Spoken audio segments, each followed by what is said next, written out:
तो मैं के मोहन आपका हार्दिक स्वागत करता हूं अपने YouTube channel IAS with Hari Mohan पर। आज हम एक इतिहास की बहुत बड़ी दुर्घटना जिसके अंदर हजारों लोग मारे गए, हजारों लोगों का जीवन दुश्वार हुआ और आज तक इसके गिल्टी को पकड़ा नहीं गया, ना ही कोई सेटिस्फैक्ट्री सरकार की तरफ से या फिर हमारे देश की तरफ से कोई कदम उठाए गए हैं। आज हम डिस्कस करने वाले हैं भोपाल गैस त्रासदी के बारे में, जो आज से इतने लंबे समय पहले हुई, यानी कि 1984 के अंदर, लगभग 34 से 36 साल पहले। ये न्यूज़पेपर की कटिंग है थोड़ा सा, तो 34 से 36 साल पहले ये घटना हुई मध्य प्रदेश के अंदर, भोपाल, जो एक बहुत सुंदर शहर है आज के दिन। तो उस समय में यहां पर एक घटना हुई और इस घटना जो हुई थी, ये हुई थी 3 दिसंबर को।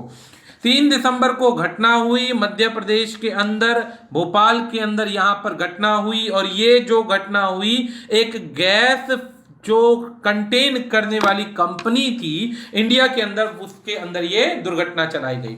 इसके संबंधित आज हम जो डिस्कस करने वाले हैं, जो मेन इंपॉर्टेंट रोल है वो है कि इस भोपाल गैस त्रासदी वाले केस में कंपनी का क्या रोल रहा, कंपनी का क्या घटियापन रहा। रोल भी नहीं कहेंगे दोस्तों, घटियापन कहेंगे इसको, जिसके अंदर इन्होंने बहुत सारी ऐसी एक्टिविटी करी। अगर टाइमली स्टेप्स लिया जाता तो एक भी व्यक्ति मौत के घाट नहीं उतारा जाता, एक भी व्यक्ति नहीं मरता। लेकिन क्योंकि इन्होंने ठीक से काम नहीं किया, बहुत सारी कमियां दिखाई, तो हजारों लोग मौत के घाट उतर गए। दूसरी चीज, कंपनी का लालच इतना तगड़ा था कि किसी भी प्रकार के सेफ्टी मेजर को फोकस नहीं किया।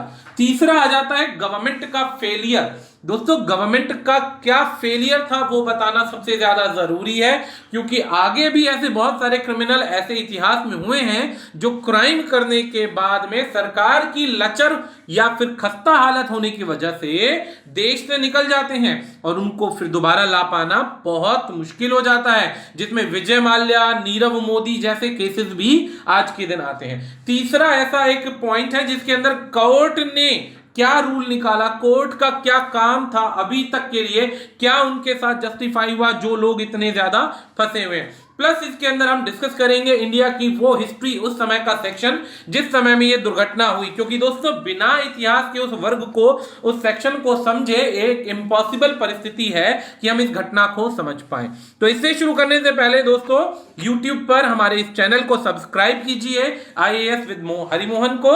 इसके बाद में कॉन्टेक्ट डिटेल्स हैं, यदि आपको किसी भी प्रकार की स्टेट और यूपीएससी एग्जाम की इंफॉर्मेशन चाहिए, आप हमें कॉल कर सकते हैं, टेक्स्ट कर सकते हैं। फॉलो करते रहिए, सब्सक्राइब करते रहिए, इसी प्रकार की रोचक वीडियोस आपको मिलती रहेंगी। तो दोस्तों, शुरुआत हम पहले करते हैं उस इतिहास से जिस इतिहास में इंडिया का रोल था इस फैक्ट्री के आने में। तो दोस्तों, सबसे पहले इसकी हिस्ट्री की बात की जाए तो दोस्तों, उस समय में 84 के समय के अंदर 1984 में इंदिरा गांधी की मृत्यु हो चुकी थी। इंदिरा गांधी की मृत्यु के बाद में उस परिस्थिति को कंट्रोल करने के लिए जो हमारे कम एक्सपीरियंस वाले व्यक्ति थे वो राजीव गांधी थे, जिन्हें रातों रात प्रधानमंत्री बनाया गया। एक ऐसा व्यक्ति जिसे इससे पहले कभी भी प्रधानमंत्री का कोई तजुर्बा नहीं था, कोई इनका पॉलिटिकल अच्छा करियर नहीं रहा, इन्हें उठाकर प्रधानमंत्री बना दिया गया। प्रधानमंत्री बनाने के बाद में देश की जो परिस्थिति थी वो बहुत बुरे हाल से गुजर रही थी। यानी कि अफगान वॉर चल रहा था। अफगान वॉर के अंदर जो अरब कंट्रीज से हमारे देश में आने वाला पैसा था, उसके आने की परिस्थिति खराब होती जा रही थी। देश की अर्थव्यवस्था धीरे धीरे डूबने की तरफ थी और हिंदुस्तान के पास में ऐसी अपॉर्चुनिटी कि अमेरिका जैसे देश से कोई कंपनी हमारे देश में आ रही है और उसको नकारा नहीं जा सकता था। वो भी एक ऐसी इतनी बड़ी कंपनी जो आने के साथ साथ पैसा देकर जाएगी, व्यापार देगी, रोजगार देगी और आने वाले टाइम पीरियड में कुछ ना कुछ इन्वेंशन का कारण बनेगा। उस परिस्थिति के अंदर भारत पर इकोनॉमिक फिस्कल का बहुत ज्यादा प्रेशर था। इकोनॉमिक फिस्कल जो डेफिसिट था बहुत ज्यादा था, जो देश की अर्थव्यवस्था थी काफी स्लो थी। उस परिस्थिति के अंदर हिंदुस्तान को जो भी कंपनी विदेशों से आ रही थी, चाहे वो कितना भी कैसा भी रिकॉर्ड रहा हो उसका, उसे परमिशन देना मजबूरी थी। देश के अंदर रोजगार के साधन प्लस पैसे के साधन बढ़ाने थे। यही एक परिस्थिति थी। इन्हीं सब चीजों को ध्यान में रखते हुए भारत की जो परिस्थिति दर प्रतिदिन बिगड़ती जा रही थी, तो बाहर से आने वाले विदेशी व्यापार इनके लिए एक तरीके से सुनहरे अवसर की तरह नजर आ रहे थे। अब अगर बात की जाए तो भोपाल का जो आर्टिफिशियल, अगर हम बात करें आर्टिफिशियल लेक्स हो गया, ग्रीनरी हो गया, ये पूरे इंडिया में मशहूर है दोस्तों। भोपाल और इंदौर तो पूरे इंडिया के अंदर नंबर 1 के अंदर आते हैं। इतनी इन्होंने डेवलपमेंट की, इतनी घटनाएं होने के बाद भी। अगर बात करते हैं 3 दिसंबर 1984 की, तो यहां पे छोटा सा सेक्शन क्या है कि एक कंपनी है जिसका नाम यूनियन कार्बाइड है, मध्य प्रदेश के अंदर चल रही थी। इसके अंदर गैस लीक हुई 2 तारीख की रात को और 3 तारीख की सुबह की यह घटना है। सिलेंडर्स के अंदर जो बड़े बड़े सिलेंडर्स थे उनमें से गैस लीक होनी शुरू हुई। गैस लीक के अंदर रिएक्शन हुआ और लापरवाही की वजह से ये क्या हुआ, एक बादल के रूप में बदल गई, हवा के प्रेशर से बादल में बरस गई और गैस क्योंकि ये भारी थी तो नीचे लोगों को इंपैक्ट डालना शुरू कर दिया, जिसकी वजह से रिकॉर्ड्स और आंकड़े बढ़ते चले गए और सरकारी दस्तावेजों के अनुसार 3000 से 4000 लोग मारे गए। लेकिन अगर एनजीओज के दस्तावेजों को देखा जाए तो 8000 से ज्यादा लोग मृत्यु के पार पहुंच गए, जिनमें से ऑन द स्पॉट 3000 से 3500 लोग तो उसी दिन मर गए थे जिस दिन गैस लीक हुई। रात को सोए और सुबह उठे ही नहीं, और इसके बाद धीरे धीरे करके ये आंकड़ा अस्पतालों में होने वाली मृत्यु, लाइफ का लचर हो जाना, परिस्थितियां खराब हो जाना, डॉक्टरों के पास प्रॉपर ट्रीटमेंट ना होना और सरकार का देश का पर्याप्त रूप से तैयार ना होने की वजह से क्या हुआ कि वहां पर 8000 से 10000 के बीच में लोग मरे। 2006 के अंदर सरकार ने कहा, 2006 में ये सबमिट किया एफिडेविट के द्वारा कि भोपाल गैस लीक से 5.5 लाख लोगों को इंजरीज हुई थी और बहुत सारे लोग ऐसे हैं जिनकी लाइफ डिटीरियोरेट हो गई, अनेबल हो गए, कोई मेंटल ट्रॉमा में चला गया, कोई अपना बेहोशी में चला गया अनकॉन्शियस स्टेज के अंदर। और आज भी कहने की बात है कि जिनका जन्म या जो लोग उस समय में प्रेजेंट थे दोस्तों, वो मृत्यु के घाट उतर गए। उस परिस्थिति के अंदर गर्भ में पैदा होने वाले सैकड़ों बच्चे मरे थे दोस्तों उस समय के अंदर। भोपाल सिटी के अंदर जितने भी बच्चे गर्भ में थे सारे गर्भपात हुए, बहुत कम ऐसे थे जो बचे। छोटे छोटे बच्चों का मृत्यु दर सबसे ज्यादा था क्योंकि वो इस प्रकार की गैस के आदी नहीं थे। तो ये एक कारण था जिसके अंदर भोपाल में गैस त्रासदी हुई। चलिए जानते हैं कैसे हुई। तो सबसे पहली बात, एक कंपनी थी 1969 के अंदर, UCIL इसका नाम है, UCIL ब्रांड नेम है कार्ब्रियल का, जो कि मिथाइल आइसोसाइनेट नाम की जो है गैस का उत्पादन करती थी, गैस का इस्तेमाल करती थी। ये असल में जो दवाई बनाई जाती थी, ये पेस्टिसाइड्स को मारने के लिए पूरे नेशन वाइड जो दवाइयां बनाई जाती थी उसका एक प्लांट बनाया गया था। प्लांट बनाने के बाद में क्या हुआ कि यहां पर सरकार के द्वारा जो अलग अलग आंकड़े हैं उनके आधार पर इन्हें एक लिमिटेड स्टॉक रखना था और लिमिटेड स्टॉक के बाद में सारी वो रेमेडीज करनी थी या सारी वो स्टेप्स लेनी थी जो किसी भी परिस्थिति को कैप्चर कर सके, कंट्रोल कर सके। लेकिन अब इसमें 2 बातें थी। यहां भोपाल में जो ऑलरेडी कंपनी थी वो कुछ ज्यादा मुनाफे में नहीं चल रही थी, जिसकी वजह से इसके जो ऑनर हैं, जो इसके डायरेक्टर थे, इन्होंने इस कंपनी को ज्यादा भाव देना या ज्यादा ध्यान देना कम कर दिया। अब कम कर दिया तो जो भी चीजें खराब होती थी उनके रिप्लेसमेंट आते नहीं थे, जिस वजह से बचे हुए रिसोर्सेज के अंदर ही इन्हें सर्वाइवल करना होता था। दूसरी चीज ये थी कि गवर्नमेंट के ऊपर ऑलरेडी इतना प्रेशर था कि गवर्नमेंट चाहकर भी इनके लिए सख्त कदम नहीं उठा पा रही थी। प्लस उस समय में इंडियन कंपनीज या इंडियन एजेंसीज इतनी ज्यादा तेज नहीं थी कि अपने डेलीगेट्स को भेज कर समय समय पर इस कंपनी की परिस्थितियों को, हालात को समझने का प्रयास करें। तो इतना बुरा हाल था इधर की बहुत ज्यादा। अब इस कंपनी के अंदर जो प्रॉब्लम हुई, लीकेज की, पहली बार लीकेज की प्रॉब्लम शुरुआत हुई 1976 के अंदर। अब 1976 में यहां पर लीकेज की प्रॉब्लम स्टार्ट हुई। हालांकि ये जो लीकेज था पॉल्यूशन बहुत ज्यादा क्रिएट करता था। लीकेज से यानी इस गैस प्लांट से भोपाल के अंदर सदैव एक परिस्थिति बनी रहती थी, पॉल्यूशन जरूरत से ज्यादा होता था। तो यहाँ पे जो दो लोकल ट्रेड थे उन्होंने कंप्लेन करी थी इससे होने वाले पॉल्यूशन के बारे में। दिन प्रतिदिन बीतते चले गए, लेकिन इन लोकल यूनियन ट्रेड्स की किसी ने कोई सुविधा या कोई भी बात ढंग से नहीं सुनी। 76 के बाद 1981 में क्या हुआ, 1981 में मेंटेनेंस डिपार्टमेंट में पाइप लीक हो गया, यानी कि मेंटेनेंस जॉब करने वालों के देखा कि एक पाइप लीक हो गया। उस पाइप लीक को रिपेयर करने के लिए 72 घंटे लगे। 72 घंटे यानी कि 72 घंटे के अंदर उन व्यक्तियों की डेथ हो गई। और उनके अंदर क्या हुआ, जब वो रिपेयर करने गए तो वो टॉक्सिक गैसेस जो थी गलती से मास्क उतरने की वजह से उनकी डेथ हो गई, जिस पर कोई रेमेडियल नहीं लिए गए, लोग मरते गए, कंपनी ने बिल्कुल ध्यान नहीं दिया और लालच इतना था कि वो बढ़ता चला गया। इसके बाद एक राजकुमार केसवानी ने इन्वेस्टिगेशन स्टार्ट करी, पब्लिश हुई भोपाल के लोकल न्यूज़पेपर के अंदर रपट नाम से। लेकिन लोगों को जगाना चाहते थे कि कहीं ये वोल्केनो के मुंह पर बैठे हुए, वो बार बार बोला गया कि परिस्थिति इतनी डिटीरियोरेट हो जाएगी कि आप उस समय में कुछ नहीं कर पाएंगे, लेकिन उस समय में भी सरकार ने ध्यान नहीं दिया। इसके बाद परिस्थिति आई 1982 के अंदर 24 वर्कर्स एक्सपोज्ड हुए इस लीक की वजह से। उन्होंने इस गैस को सूंघ लिया था, ये इनहेल हो गई और उसके अंदर हॉस्पिटल गए और उनके प्रोटेक्टिव इक्विपमेंट ना होने की वजह से, उनके पास तैयारी ना होने की वजह से उनकी मृत्यु हो गई। सरकार ने फिर ध्यान नहीं दिया, कंप्लेंट्स हुई, न्यूज़पेपर में आया, सब कुछ आया, फिर भी इस पर ध्यान नहीं दिया गया।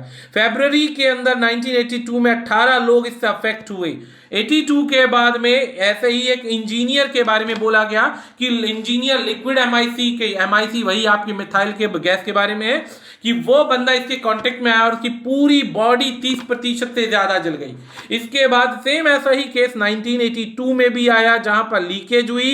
लीकेज को स्टॉप करने के लिए सुपरवाइजर्स को इन्फॉर्म किया गया, सुपरवाइजर्स ने अलग लोगों को इन्फॉर्म किया। इन्फॉर्म करने के बाद अथॉरिटीज को बताया गया, अथॉरिटीज ने स्टेप्स को ध्यान से नहीं लिया। बार बार सुपरवाइजर्स की डिमांड थी अलग अलग चीजों की, जैसे कि यहां पर ये गैस बनती है, ये गैस बहुत जल्दी हीट अप होती थी इन सिलेंडर्स के अंदर। ये जैसे ये सिलेंडर्स आपके सामने हैं, इन सिलेंडर्स के अंदर पहली इंस्ट्रक्शन ये थी कि इन्हें 50% तक फिल करना है। पहली इंफॉर्मेशन ये थी कि 50% तक फिल करना है। 3 सिलेंडर रखे गए थे, अब 3 सिलेंडर रखे गए, 50% तक फिल करना है। लेकिन यहां पर एक सिलेंडर लीक हो जाता है, तो बाकी बचा हुआ जो इस सिलेंडर का जो लिक्विड था बचे हुए 2 सिलेंडर्स में डिवाइड कर दिया। अब बचे हुए 2 सिलेंडर्स में डिवाइड करने की वजह से ये सिलेंडर्स अब जल्दी हीट होने लग गए। हीट होने की वजह से यहां पर गैस के लिए बोला जाता था कि एक्सपोजर जल्दी कर देंगे, अगर इन्हें आप ठंडा रखोगे तो गैस का हानि पहुंचाने का लेवल बहुत कम होगा। इसीलिए इनके लिए रेफ्रिजरेटर्स की रिक्वायरमेंट थी। रेफ्रिजरेटर्स की सबसे बड़ी बात क्या थी कि एक बार खराब हुआ तो कंपनी ने दूसरा बनाया ही नहीं। कंपनी ने इतनी नाकामयाबी दिखाई कि सुपरवाइजर की बार बार कंप्लेन के बाद उन्होंने क्या किया, सामान खराब है, उन्होंने रिपेयर नहीं करवाया, नया सामान जरूरत है, पैसा नहीं लगाया। फ्रिज खराब हुआ ताकि इनको ठंडा रखा जा सके, बीमारी ना फैले। सरकार ने भी कान बंद रखे और कंपनी के मालिकों ने भी कान बंद रखे। इतना लालच था कि मरते हैं मर जाने दो, हमें सिर्फ अपना पैसा या मुनाफा देखना है। उसके बाद 83 से 84 के बीच में भी बहुत सारे लीक के ऐसे इंसिडेंट्स आए जिसके अंदर सैकड़ों लोग धीरे करके मर रहे थे। पहले यह खबर इसलिए नहीं आती थी क्योंकि उस समय में मीडिया इतना एक्टिव नहीं था, एजुकेशन इतनी ज्यादा नहीं थी, सरकार अपनी स्ट्रांग पोजीशन पे नहीं थी, तो इन परिस्थितियों की वजह से बुरा हाल था। अब आ जाती है बात यहां पर कि लीकेज हर बार बढ़ती गई। 82 तक की लीकेज का हमने पॉइंट बताया। अब आ जाती है बात कि इस कंपनी ने, यूसीआईएल कंपनी ने भोपाल में 3 सिलेंडर्स लगा रखे थे बड़े बड़े, जैसे हमने पीछे भी सिलेंडर दिखाए। इन सिलेंडर्स के नाम रखे गए थे 610, 611 और 619, जिसके अंदर 68,000 लिक्विड की रिक्वायरमेंट इनमें भरी जाती थी। अब क्या था कि जैसे जैसे टाइम बीतता चला गया ये सिलेंडर्स पुराने होने लगे। इस गैस की सबसे एक बड़ी कमी क्या रहती थी उस समय में कि ये सिलेंडर क्या करते थे, ये गैस क्या करती थी, सिलेंडर्स को रस्ट करना शुरू कर देती थी, इन पाइपलाइंस को गलाना शुरू कर देती थी। तो हर थोड़े समय बाद पूरे सिस्टम की पाइपलाइंस को चेंज करना बहुत ज्यादा मैंडेटरी था। रिपेयरिंग नहीं चाहिए थी, नई चीजों की आवश्यकता थी। लेकिन क्योंकि कंपनी ध्यान नहीं दे रही थी तो इन्हीं चीजों को रिप्लेस करने की जगह रिपेयर किया जा रहा था। जब बार बार टैंक्स की परिस्थिति खराब हुई तो इनकी गाइडेंस आई कि 50% से ज्यादा इन्हें ना भरा जाए, क्योंकि लीकेज और इंप्योरिटीज जो टैंक की हैं वो ऑलरेडी टैंक के अंदर भी होती हैं और कुछ इंप्योरिटी गैस की वजह से भी बनती हैं। तो ऑलरेडी जो टैंक है इसके अंदर भी काफी स्पेस इन गंध से भर जाता है और बाकी गैस से भर जाता है। तो ये टैंक ऑलरेडी अपने नेक टू नेक भर जाता है। इस परिस्थिति के अंदर क्या बोला जाता है कि इनको 50% भरना है। लेकिन 84 अक्टूबर के अंदर 1984 के अंदर जो अक्टूबर का सीन था, यहां पर 610 टैंक जो होता है खराब हो जाता है, लीकेज होती है, इसे पंप कर पाने में पॉसिबिलिटीज नहीं होती, एक्सपोजर नहीं दे पाता, तो इस टैंक को रिपेयरिंग से हटा दिया जाता है। अब पूरी की पूरी कंपनी चलती है खाली 2 टैंक्स पर। जब ये फेल हुआ तब उसके अंदर 42 टन लिक्विड एमआईसी थी जो प्रॉपर काम नहीं कर पा रही थी। 1984 के अंदर दिसंबर के अंदर इससे सेफ्टी रिलेटेड सिस्टम्स की माल फंक्शनिंग की कंप्लेन की गई कि यहां पर जितना भी इस कंपनी के अंदर मैकेनिज्म है, मशीनरी है, इनका स्टेटस अच्छा नहीं है, खराब हो रही है। कंपनी से बार बार शिकायत की गई कि इनकी हालात खराब है, इन्हें बदला जाए। अब क्या होता है कि 2 दिसंबर कंपनी ध्यान नहीं देती, तो 2 दिसंबर 1984 को क्या होता है कि वो उसे खोलने की कोशिश करते हैं ताकि उसे रिपेयर किया जा सके, जिसके अंदर ऑलरेडी 42 टन एमआईसी प्रेजेंट थी लेट अक्टूबर के अंदर। जानकारी होने के बाद भी इस पर कोशिश की गई। अब यहां पर वो घटना चक्र शुरू हो जाता है दोस्तों, जिससे सैकड़ों लोग मारे गए। इसको बहुत ध्यान से सुनना है। क्या होता है कि जब ये टैंक की रिपेयरिंग के लिए तैयारी की जाती है, इसे खोला जाता है, तो उस समय में 10:30 बजे उसका जो प्रेशर होता है बहुत नॉमिनल होता है 2 psi। धीरे धीरे 11 बजे तक ये 10 psi हो जाता है, लीकेज बढ़ जाती है, रिपेयरिंग होती नहीं है, ध्यान दिया नहीं जाता, अपने सुपरवाइजर्स को बोला जाता है, सुपरवाइजर टी ब्रेक पे चले जाते हैं और इसका रिप्लाई आराम से देते हैं। क्या होता है कि देखो माल फंक्शनिंग की वजह से एक्सपोजर जो था 10 पॉइंट पर पहुंच जाता है। बताने के बाद भी स्टेप्स नहीं लिए जाते, अगर बताए जाते तो मात्र 15 मिनट में ये रिपेयर हो जाता और इसे रोका जा सकता था। नहीं जवाब आया, 11:45 पर एक्सपोजर और बढ़ता चला गया, 12:15 पर 12:15 पर बोला गया कि भाई डिसीजन लो, या तो ये कंपनी के सिस्टम है गैसेस को ऑफ किया जाए, इसके एक्सपोजर को बंद किया जाए, नहीं तो भारी नुकसान होगा। 12:15 बजे इतनी लीनियंसी कि सारे के सारे एम्प्लॉयज टी ब्रेक पर चले गए। टी ब्रेक पर चले गए तो टी ब्रेक से आए 12:40 पर। 12:40 पर जब आए तो उस समय में जो सेक्शन था बहुत गर्म हो चुका था, 45 psi पर पहुंच चुका था, 45 psi पर यह सेक्शन पहुंच चुका था। 45 पर यह सेक्शन पहुंचने का मतलब यह था कि बहुत ज्यादा भारी मात्रा में यह लेवल बढ़ता जा रहा था। उसके बाद धीरे धीरे धीरे धीरे जैसे जैसे ये बढ़ता गया 55 psi पर पहुंच गया, लेवल बढ़ता चला गया, एक्सपोजर्स निकलते चले गए। अब जो थी बात हाथ से निकल गई, जो 3 सेफ्टी डिवाइसेस थे ऑलरेडी एब्सेंट थे कंपनी के अंदर। उस समय में फैक्ट्री में सेफ्टी डिवाइस नहीं थे। सेफ्टी डिवाइस में पहला था रेफ्रिजरेटर, जो इन सिलेंडर्स को कूलिंग के अंदर काम करता था, इन्हें ठंडा करता था ताकि कोई भी एक्सपोजर ना बने। अब ऑलरेडी मौसम की गर्मी पहले थी, गैस के अंदर एक्सपोजर निकलता जा रहा था, कूलिंग का सेक्शन नहीं था, तो ये गैस इतनी तेजी से बढ़ी बहुत ज्यादा। 1984 जून के अंदर फ्रिज खराब हुए तो इनको रिमूव कर दिया गया, नए फ्रिज नहीं लगाए गए, डिस्कनेक्ट कर दिए गए और स्टोरेज उसी परिस्थिति में चलता रहा और नॉर्मली 40 डिग्री सेल्सियस पर ये काम करते रहे। धीरे धीरे जो इनकी मेंटेनेंस थी, जो अलग अलग इक्विपमेंट्स थे, उसके अंदर भी बार बार कंप्लेन आने के बाद भी कंपनी इतनी घटिया लीनियंसी पर उतरी हुई थी कि इन्होंने ध्यान नहीं दिया। तीसरे के बात आई तो सेफ्टी मेजर्स के बाद जब बताया गया इंफॉर्मेशन, तो इन्होंने किसी को भी स्टैंड बाय मोड पर कोई जानकारी ही नहीं दे रखी थी। अब क्या हुआ, 30 टन एमआईसी जो थी ऑलरेडी निकल चुकी थी 45 से 60 मिनट के अंदर अंदर 30 टन निकल चुकी थी और 40 टन जो थी 2 घंटे के अंदर अंदर पूरे भोपाल के अंदर फैल गई। भोपाल के अंदर गैस फैली। अब उसके बाद ये इंपॉर्टेंट सेक्शन समझना है कि भोपाल में गैस फैली, 12:50 पे पता चल गया। 12:50 पे पता चलने के बाद 2 अलार्म बजाने की एक कंडीशन थी कि यदि ऐसी कोई परिस्थिति आती है तो आपको क्या करना है, वार्निंग अलार्म बजाना है। लेकिन जब कंपनी को बताया गया इंफॉर्मेशन तो कंपनी ने अपने वर्कर्स को प्रोहिबिट किया, रोका कि तुम सिर्फ वो अलार्म बजाओ जो कंपनी के अंदर है, जिससे कंपनी के एम्प्लॉयज भाग जाए। भाग के जाते भी कहां वो नहीं पता, लेकिन क्या हुआ, सिर्फ एक इंफॉर्मेशन थी कि अंदर का एक जो सिग्नल है वो देना है जिससे अंदर के एम्प्लॉयज भाग जाएं। बाहर का नहीं बजाना, क्योंकि लोग डिस्टर्ब होंगे और हफड़ा तफड़ी हो जाएगी, अफरा तफरी हो जाएगी, लोग कुचले जाएंगे, मारे जाएंगे। ऐसी परिस्थिति में बाहर का आपने सिग्नल नहीं देना है। एम्प्लॉयज ने क्या किया, बात मानी और चुपचाप भाग गए। सारे के सारे भाग के गए भी तो आसपास के अपने मकानों में घुसे और कहां जाते। अब क्या हुआ, इसका इफेक्ट समझने से पहले भोपाल के एसआई को टेलीफोन पर इंफॉर्मेशन दी गई टाउन इंस्पेक्टर के द्वारा, जो 2 किलोमीटर दूर था, कि गैस लीकेज की इंफॉर्मेशन आ चुकी है। 1:25 से 2:10 के बीच में यह भरोसा दिलाया गया कि सब कुछ ठीक है, कोई समस्या नहीं है। और अपोजिट में कहते हैं कि हमें इस बारे में कुछ नहीं पता। हॉस्पिटल्स भेजा गया तो हॉस्पिटल के स्टाफ के ऊपर जो इन्फेक्ट हो चुके थे लोग, जिनको प्रॉब्लम्स हो रही थी, जो अस्पताल में भर्ती हो चुके थे, मरना शुरू हो चुके थे लोग, अस्पताल पहुंचे तो अस्पताल के स्टाफ को यह पता ही नहीं था कि क्या बीमारी चल रही है, क्या प्रॉब्लम आ रही है। जबकि उस समय में कंपनी के बार्स इतने स्ट्रांग थे कि इन्होंने किसी भी परिस्थिति के अंदर अपने सीक्रेट्स रिवील नहीं किए। इन्होंने MIC यानी उस गैस की जानकारी नहीं दी तो भोपाल के जो हॉस्पिटल थे वो प्रॉपर ट्रीटमेंट देने में असक्षम थे। एक लॉन्ग टाइम पीरियड तक इनको इंफॉर्मेशन नहीं मिली। अब जब ये 2 बजे तक 15 मिनट के अंदर अंदर सारा हाल खराब कर दिया तो प्रॉब्लम्स बढ़ गई।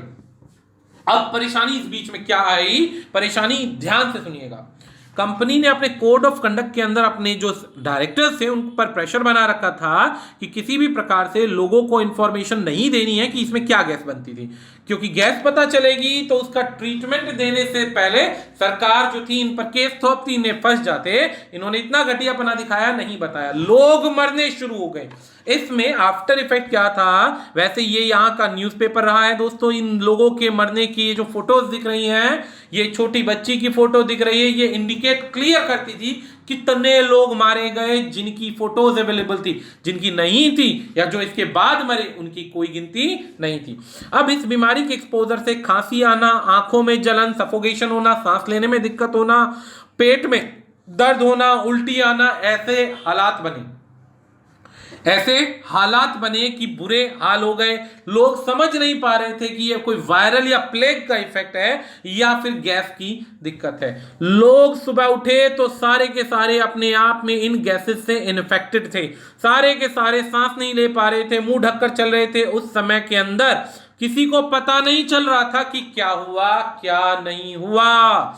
सैकड़ों लोग मारे गए। जब मृत लोगों के शरीर की ऑटोप्सी की गई, ऑटोप्सी का अर्थ होता है जितने लोग मर चुके हैं उनके मृत शरीर की जब जांच पड़ताल करी, तब इन्हें पता चला कि kidney fail, liver fail, fatty liver, दिल का धड़कना फेल, ये सब चीजें आई। जो बर्थ रेट था 300 से 400% मोर्टिलिटी रेट में बदल गया। इतनी बुरी तरीके से लोग मारे गए, गर्भ में बच्चे मारे गए, छोटे 1.5 साल 2-2 साल के बच्चे इस गैस की वजह से मारे गए। उस दर्द को कौन समझ पाएगा भोपाल के जो उस समय में उन्होंने खोया है, वो कभी भी कोई भी कंपनी इन्हें वापस नहीं दे सकती। अब जब तक इन्हें समझ में आता तो अब क्या हुआ, धीरे धीरे गैस के एक्सपोजर जब निकल रहे थे, लोग मर रहे थे, तो गैस जब लीक हो रही थी तो इस गैस की सबसे बड़ी क्वालिटी क्या थी कि ये गैस जो थी इसमें वेट होता है वाटर के साथ कंबाइन होने के बाद इसमें वजन हो जाता है। जब एक्सपोजर्स बाहर निकले तो हवा की वजह से पहले तो ये आसमान में एक क्लाउड बना लिया गैस का, सब जगह ऊपर देखो तो सिर्फ बादल ही बादल और गैस ही गैस दिखाई देने लगी। लेकिन जैसे जैसे गैस का वजन बढ़ता चला गया, बाहर के एटमॉस्फेयर में आने वाली जो पानी की नमी है उससे और ज्यादा हवा में वजन बढ़ा और ये क्लाउड जो था धीरे धीरे धीरे धीरे एयर में डेंस में मिक्स होता चला गया और रिएक्शन बढ़ते चले गए, रिएक्शन बढ़ते चले गए। इतनी जल्दी क्विक रिस्पॉन्स लेने के लिए ना तो भोपाल सेक्शन, ना ही उस राज्य की सरकार, ना ही केंद्र सरकार, अस्पताल, कोई बेसिक रेमेडीज तैयार नहीं थी। जब तैयार नहीं थी, लोगों के जीवन गैस खत्म होने के बाद अगले दिन भी सैकड़ों लोग धीरे धीरे धीरे धीरे मरते चले गए। इस बीच में दोस्तों इसकी और भी एक कहानी बताऊंगा, गवर्नमेंट का फेलियर भी बताऊंगा, ध्यान से सुनना है। इस बीच में क्या हुआ कि इंडियन गवर्नमेंट ने सब्सिक्वेंटली जो फेल हुई है, तो इतना सारा डेटा आया, सख्ते में आ गई। सख्ते में आई, जैसे ही सख्ते में आई, एकदम से रिसर्च जो CSIR है, council of scientific and industrial research, CBI, सब इन्वेस्टिगेशन में जुड़ गए।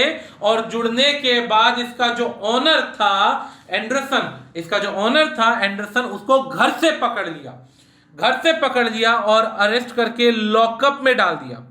कंपनी के जो ऑनर को लॉकअप में डाल दिया। अभी और बहुत सारी इंटरेस्टिंग खबर सुनने को मिलेगी, ध्यान दीजिएगा।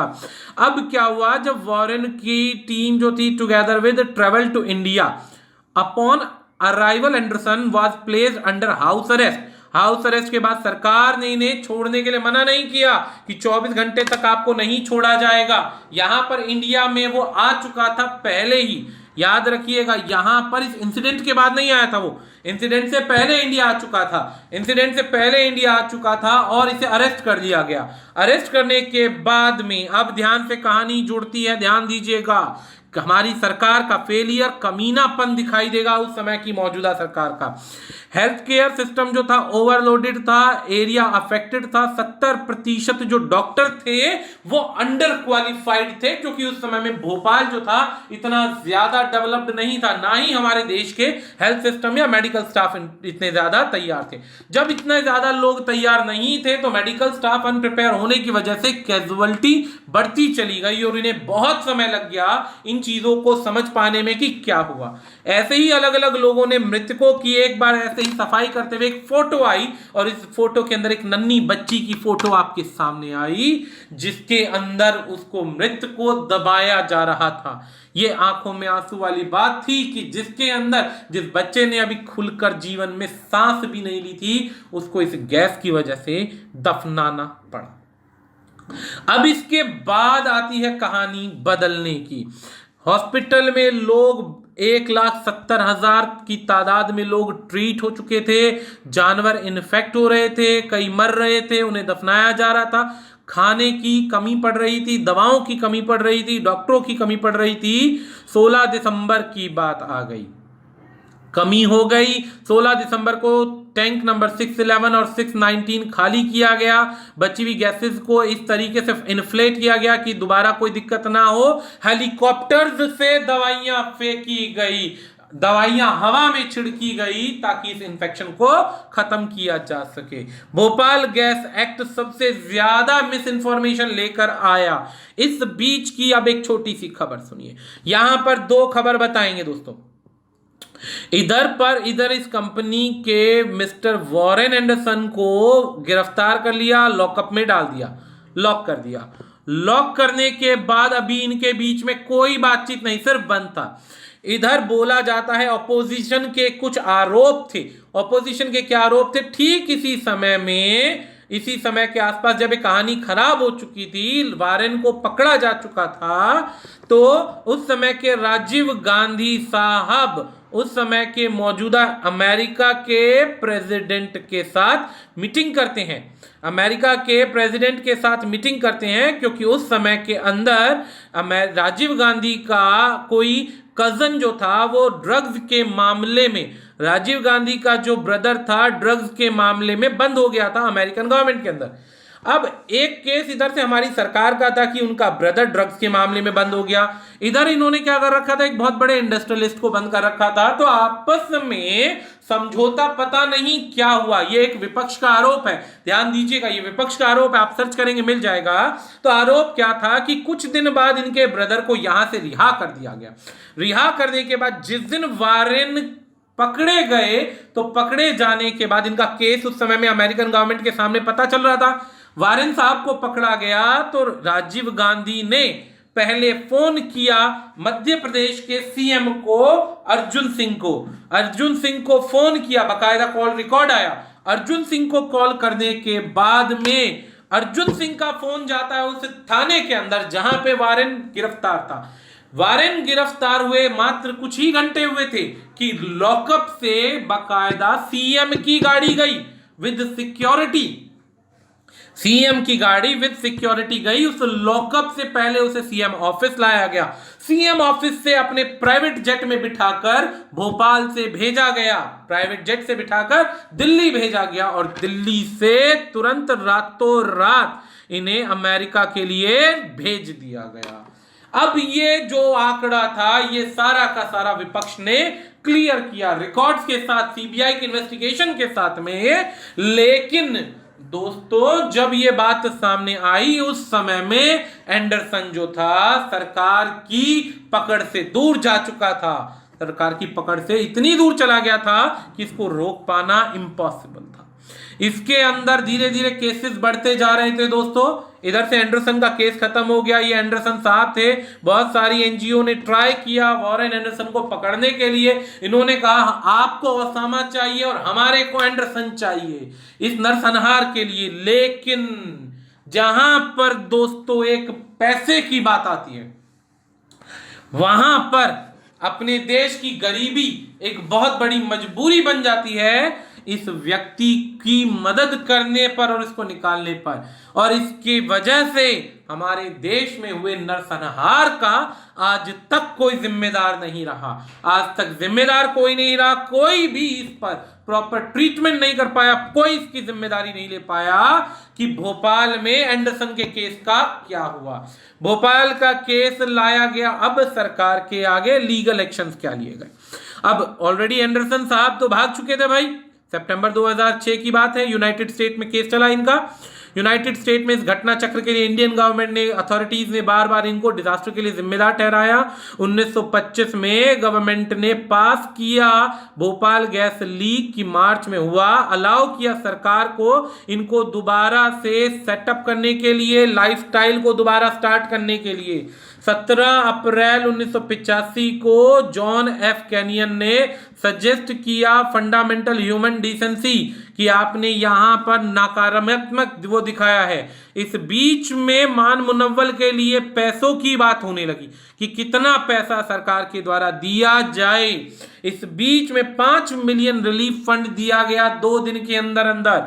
ये 5 मिलियन जो 2 दिन के अंदर अंदर दिया गया इससे सेटिस्फैक्ट्री मैनर नहीं था। 1986 के 1986 की बात आती है। अब 1986 में यूसीसी प्रपोज करती है एक सेटलमेंट फिगर जिसके अंदर $350 मिलियन दिए गए अकॉर्डिंग टू द कंपनी के अनुसार कि भोपाल की लाइफ को दोबारा स्टार्ट किया जाए। लेकिन इसके अंदर ये बढ़ते बढ़ते 500 से 600 मिलियन तक पहुंचा 20 साल के अंदर अंदर। इस बीच में कंपनी ने ओवर प्रेशर बनाया, इंडियन गवर्नमेंट का प्रेशर, अथॉरिटीज का प्रेशर इतना ज्यादा था कि धीरे धीरे पैसों के नाम पर बात आने लगी। केस की पनिशमेंट के लिए जिम्मेदारी नहीं ली गई, अब पनिशमेंट की जगह ये बातें आने लगी कि कितना पे करके जान छुड़ानी है, ऐसा माना जाने लगा। अब आपस में बातचीत हुई तो फरवरी 1989 के अंदर ये जो यूनियन कैबिनेट थी एग्री हो गई 470 मिलियन पे करने के लिए भोपाल के डिजास्टर के लिए। और जब दोनों में मान मुनव्वल हुई तो जल्द ही तुरंत 470 मिलियन डैमेजेस यानी कि क्षतिपूर्ति दी गई। 1990 में इंडियन कोर्ट ने अपील सुनी सेटलमेंट की। 91 के अंदर सुप्रीम कोर्ट ने ओरिजिनली 470 रुपए की बात उठाई जिसमें चैलेंजेस हुए, बहुत सारी नई नई चीजें हुई और 1 लाख लोगों को इस पॉलिसी के अंदर कवर किया। यानी इतना बड़ा अमाउंट आने के बाद भी 1 लाख लोगों को कवर किया गया, बाकी लोग अभी भी बचे हुए थे। जो मर गए उनका कुछ नहीं, जो अटक गए उनका कुछ नहीं, जिनका रिकॉर्ड नहीं उनका कुछ नहीं, और इतनी कालस तरीके से डील किया गया। लेकिन समय बीतता जाता है, लोगों के घाव भर जाते हैं, लेकिन यही पॉलिसी अपनाई जाती है देशों की गवर्नमेंट के द्वारा। समय बदलता जाएगा, लोग भूल जाएंगे और परिस्थिति बदल जाएगी। अब सेटलमेंट की बात हुई तो अब ये कहा गया 91 के अंदर भोपाल अथॉरिटी ने एंडरसन पर चार्ज किया। 1991 के अंदर जो 86 में रिटायर हो चुका था, मैनस्लॉटर के नाम पर, क्राइम के नाम पर 10 साल की प्रिजन की भी बात की जा रही थी कि प्रिजन देंगे। प्रिजन देने की बात जब तक चली, धीरे धीरे बढ़ते बढ़ते बढ़ते बढ़ते किसी को कोई प्रिजन नहीं हुई। अपनी पॉइंट्स पर 2 मुद्दों पर केस चलता रहा। मुद्दे क्या थे? एंडरसन कहता है कि भाई मैं रिस्पॉन्सिबल नहीं हूं, उस कंपनी के अंदर अगर प्रोटेक्टिव गियर्स नहीं थे तो उस कंपनी के अंदर जहां पर लीकेज शुरू हो रही थी वहां उसी दिन तुरंत बंद कर देना था, आपने नहीं करना था, आगे उसको नहीं चलाना था। एंडरसन कहता है कि मैंने कंपनी खोल कर दिया है लेकिन अंदर की रिपेयरिंग मैं नहीं करूंगा, अगर दिक्कत थी तो बंद कर देते उसी समय, तुरंत बंद तब किया जब लीकेज हुई, तो मैं जिम्मेदार नहीं हूं। अब जो कहा जाता है कि वहां की मेंटेनेंस टीम पर इन्होंने उल्टा ब्लेम डाल दिया कि वो खुद ही संभालने के लिए रिस्पॉन्सिबल हैं, मैं रिस्पॉन्सिबल नहीं हूं। कंपनी चला सकती थी, प्रोटेक्टिव मेजर्स अगर पूरे नहीं थे तो उस समय में गैसेस का प्रेशर भी इतना नहीं था। जो बात यूनाइटेड स्टेट की जो गवर्नमेंट थी वो एक्सेप्ट कर रही थी, लेकिन इतने लोगों की जिम्मेदारी कौन लेगा, इस बात के चलते चलते केस खत्म नहीं हुआ और 2014 में एंडरसन अपनी ही मौत मर गया और 92 साल की उम्र में मरा और बंदे के मरते के साथ ही केस जो हुआ वो दोस्तों हुआ समाप्त। यानी कि हमारी गवर्नमेंट के इकोनॉमिक फेलियर होने की वजह से और कुछ छोटी छोटी पॉलिसीज पर, यानी राजीव गांधी के बारे में अगर विरोधी दल का जो लगाया हुआ आरोप सत्य है तो इतने लोगों की जान की कुर्बानी मात्र एक व्यक्ति के ड्रग्स के केस को बचाने के लिए बहुत सस्ता सौदा था। इतना सस्ता सौदा था कि इन्होंने देश के क्रिमिनल को निकाल दिया और आज तक भोपाल को रिकवर नहीं कर पाए। ये सबसे बड़ा कारण था। अगर ऐसा होता और वॉरेन एंडरसन नहीं निकल पाता तो देश को कम से कम एक सुकून तो मिलता कि क्रिमिनल पकड़ा गया। तो आज के लिए यहीं पर हमारा वीडियो समाप्त होता है, जिसके अंदर हमने सारी चीजें धीरे धीरे चलाई और सारी चीजें बताई। प्राइवेटाइजेशन करना कंपनी की इंडिया की मजबूरी और मजबूरी के बाद सरकार का फेलियर, जिस वजह से इतना बड़ा नुकसान हुआ। तो आज के लिए इतना ही, धन्यवाद।